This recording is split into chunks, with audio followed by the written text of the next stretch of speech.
Okay, diyan na pod ko sa mag-flex ako na palit ganiha. Kini sa kuning Koreano yan ang gibilin diri ko na siguro ni sulod. Ang ako daghan pagsulod. So, ang ako napalit ganiha inani, ayuda gikan sa government is 7,800. Ako i-flex. Kini siya 1,001, gawalan pa 40 pesos. Kini naka-swerte ko broccoli, tulo ka buko ko napalit, tag 1,000 each.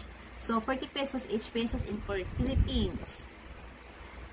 Kini sad siya is buongon from the South Africa, 1,000 each, 40 pesos.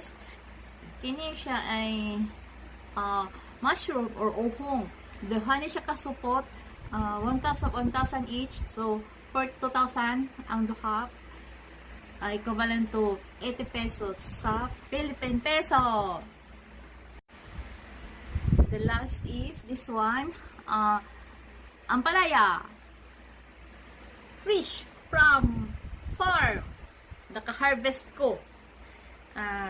Ano siya? Kining duha ka inani ay nasa 15,000 won. Nasa peso pagkano? 15,000 won. Ang duha nasa 1,000 pesos. Ayan. Fresh from farm. And then sibuyas, 800 won.